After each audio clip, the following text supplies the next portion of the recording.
Hey, what's going on, everyone? Justin here. Welcome back to the restoration of my 2011 Lotus Evora S. I've been making a lot of progress on this thing. I apologize, I haven't recorded all of it. It's just, this is like 30 minutes here, 45 minutes there. Been waking up at 3 o'clock in the morning, 4 o'clock in the morning, going to bed at like 2 o'clock in the morning. So just, honestly, I'm too tired to drag the camera out and do the whole spiel. But it's just been minor updates, really nothing crazy. So just to catch up on where I am now, the last video I covered the subframe install. So I had the subframe bolted in, but I was missing the lower control arm on the driver's side. So I have a replacement lower control arm now. I had ordered from California.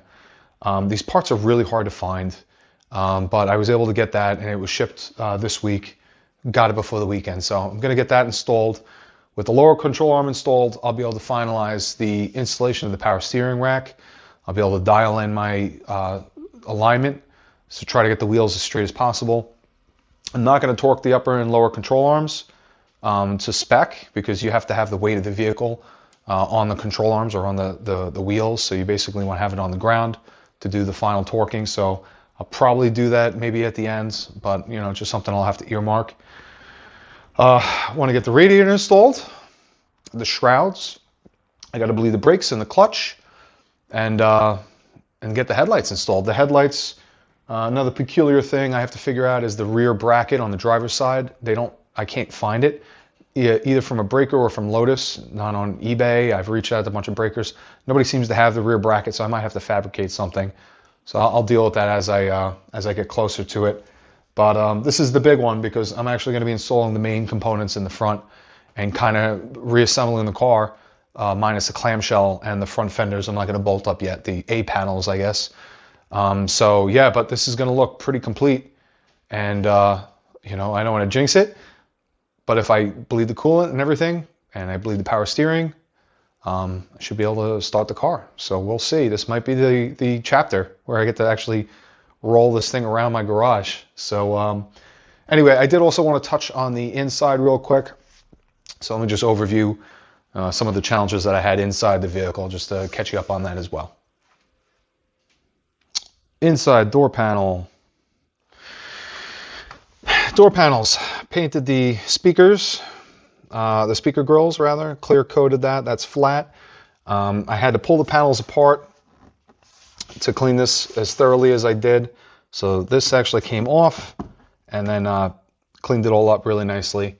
Was able to put the panel on. I sealed behind here the moisture barrier, so very happy with that.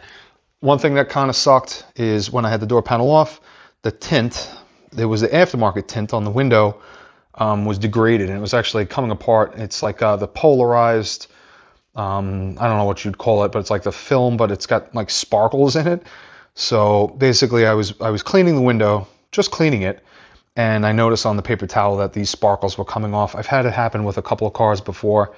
So I had to scrape all the tint off, and unfortunately the factory tint also came off with it. So I'm going to have these retinted afterwards. It's just a light tint, nothing crazy. Holy shit, there's a big spider there. Wow. Yeah, this is the other problem with my garage, is I'm starting to get spiders and insects. It's like spider season.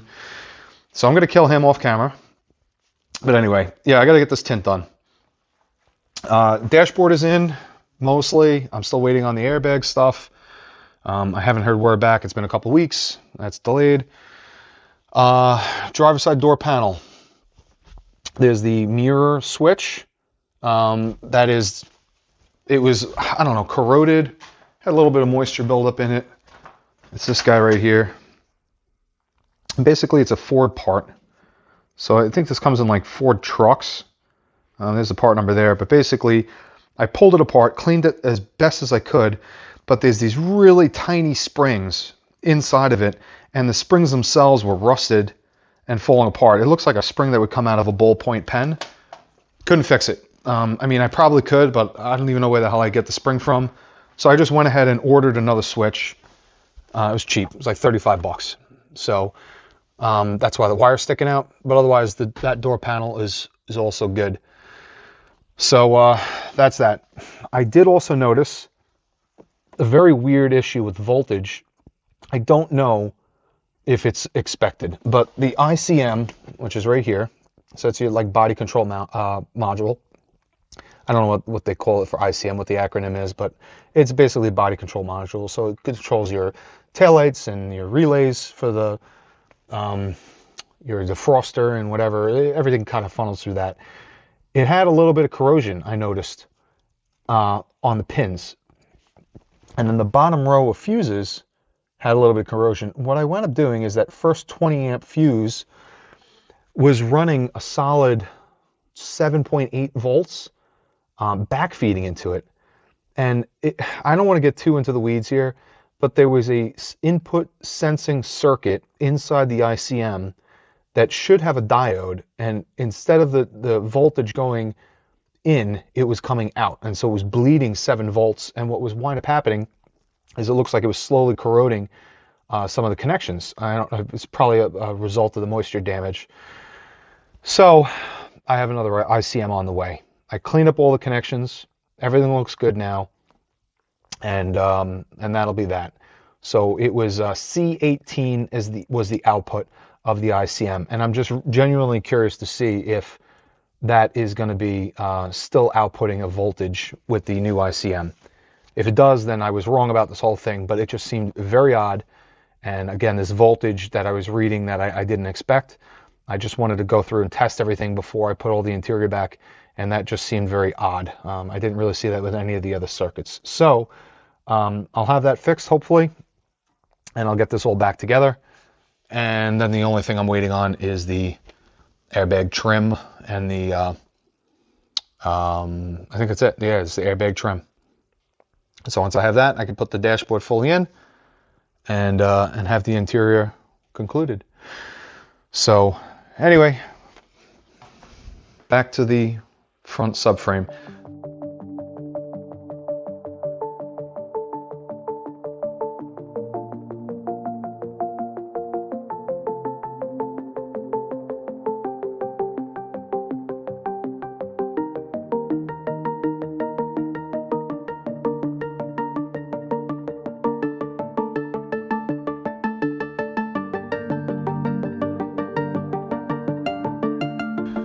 Okay, we've now transitioned to the next day.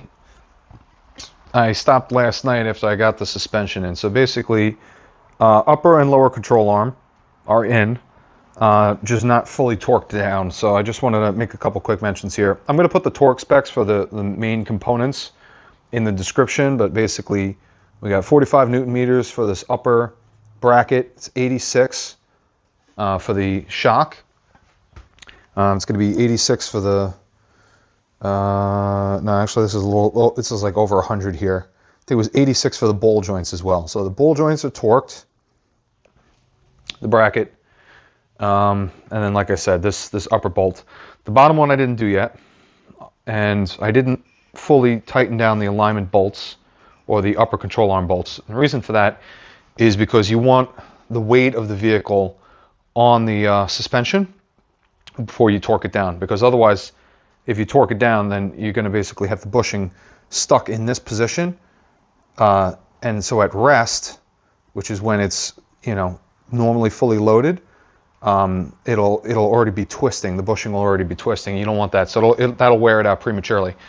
So what I'm going to do at the end is get the wheel and everything, the whole rotating assembly assembled. You bounce the car a couple times to kind of set the spring, to make sure everything's kind of settled, and then you could torque it with the front clamshell off. That's obviously going to be a piece of cake. I'll just be able to reach around the wheel and torque when I need to. Tie rods, I had to tap the bolts. They were a little dirty, and you know, they were spinning or whatever, so I had to do that to make sure that that's going to go on smoothly. Otherwise, suspension went together really easily, honestly. So I'm just going to finish up a couple things here, and then I'll be moving on to the radiator and little bits that go in here, the power steering loop, which is going to go into the front. I did also want to make a quick mention, though, about the control arms. With the early Evoras, the S1s, they had two different bushings for the lower control arm. So this is the lower control arm. That green bushing is a good sign. That means that that's the revised bushing. I think it's like 20% more stiff, something like that. But this is a revised one, and the one that I installed was also revised, so I was happy about that. Anyway, that's it. Just wanted to stop there, and now I'll get back into the rest of the stuff in the front.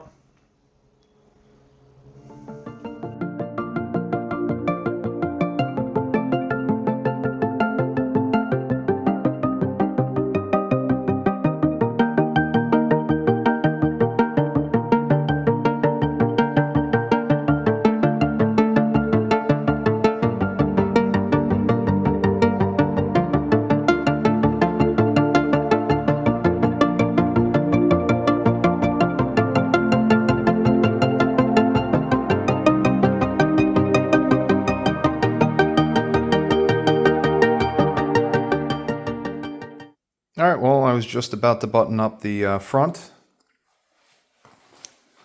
Got everything all together in here. And of course, the HVAC box was the only part I didn't remove. And I dropped the screw into it. All right, not a big deal. Go to fish the screw out. And I find some wiring damage from a mouse. So I had to pull it apart. I want to double check the wiring. Obviously, I don't want any issues down the road. So that's an easy repair. I'm really not too concerned about it. But I also was like horribly creeped out from the fact that there could be like feces or something in here. I'm going to turn on the air and it's just going to go blowing in my face. So this is all apart to get cleaned. Got the blower assembly over here. That's sparkling now. The evap. Got a little bit of rust here. I'm going to treat that. Oil didn't leak out. And there's no way to pressure test it, but I'm sure it's fine. Judging by the look of it, it's really not that bad. One thing I do want to point out, there's a drainage thing here. It's got three little hoses. And basically they're pinched off. That's to prevent insects from crawling in there. So that's a common thing with Audis too. You basically just snip that so that it's open, so it doesn't get obstructed that easily.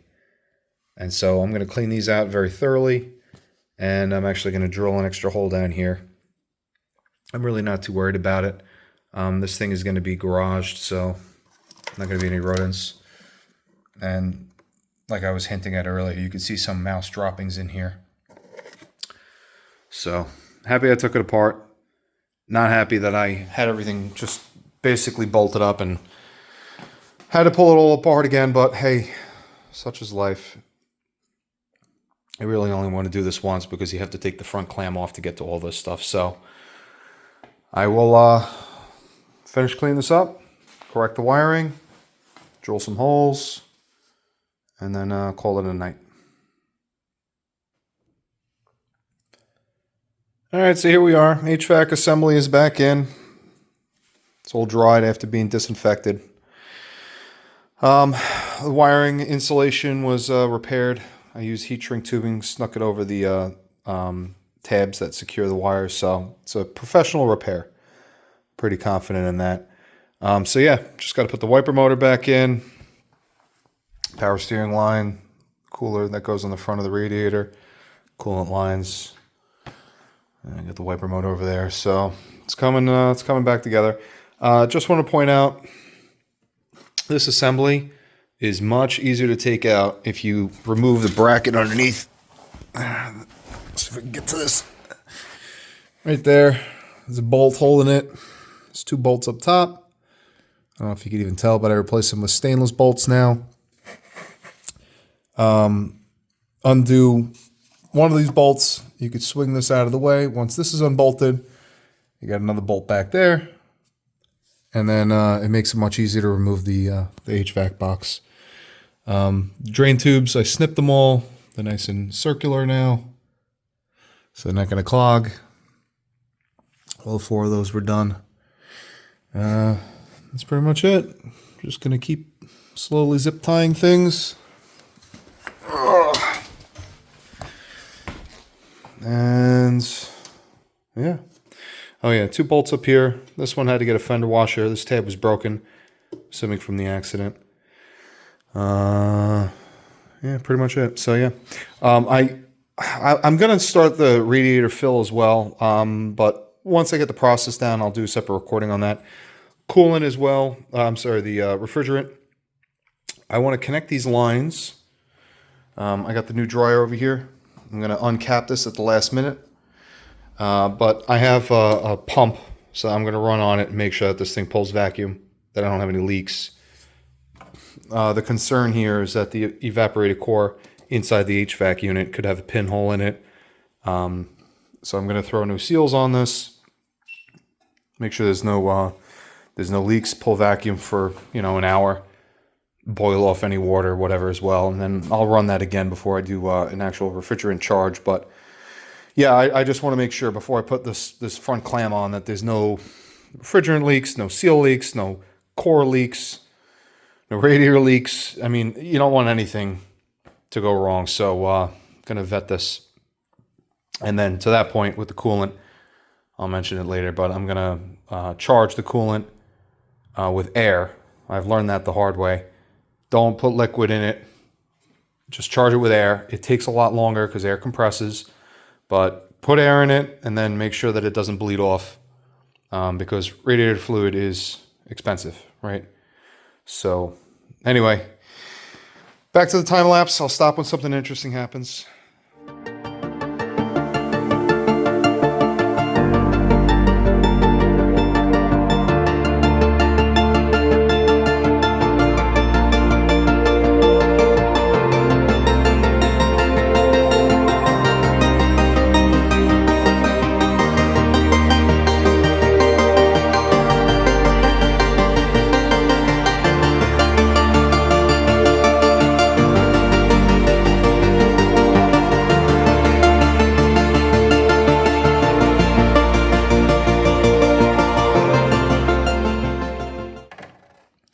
Okay, I moved on to the radiator ducting. Just trying to get this all in so I could start the car. And basically, I don't know if this is from an Evora 400, like the front bumper.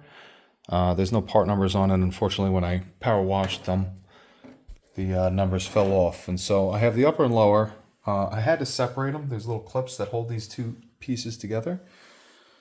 And trying to test fit it, I couldn't get it flush without making a notch here with my Dremel tool. So that's the clearance for the tabs on the radiator. So now it seats and it's flush. And the funny thing is, there's some blue marking here and there was a previous cut. This first cut here in blue, that wasn't me. So I don't know if this is a test mule or something, what they sent me, but whatever, man. I'll make it work. I wish it went together a little bit better than this, but there's a little gap here. I'm going to seal that so you won't even be able to tell.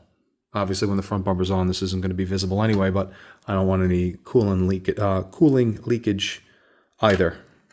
So yeah, I'll get that sealed to the radiator. I'll notch this lower as necessary with my Dremel tool and get it all bolted up.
this is it. Got the brakes bled, clutch bled, coolant bled, AC charged. She's running, she's driving, at least well enough to make it down my driveway. Really cool. Got the spray out here for the paint match for the front clamshell and bumper. Got a 400 bumper. It's going to look pretty sweet. So this is that Merlot color, whatever the hell it is. Bordeaux red. It's going to look awesome. So I got about another 2 to 3 weeks for the front clamshell and the front bumper. I'll put the under tray under once that's all secured. Obviously, I'll do a video covering all that. Got to figure out how I'm routing the oil line. And then obviously I got to mount up the headlights. And then this front is done. Super excited. Light at the end of the tunnel now. I'll be submitting the salvage paperwork later this week. Hopefully have about 2 to 3 week overlap. And then finally get to drive this thing. It's getting there. It's so close now. So stay tuned. Gonna get some driving videos in shortly. So if you like the video, like it, subscribe. I'll see you in the next one. Thanks.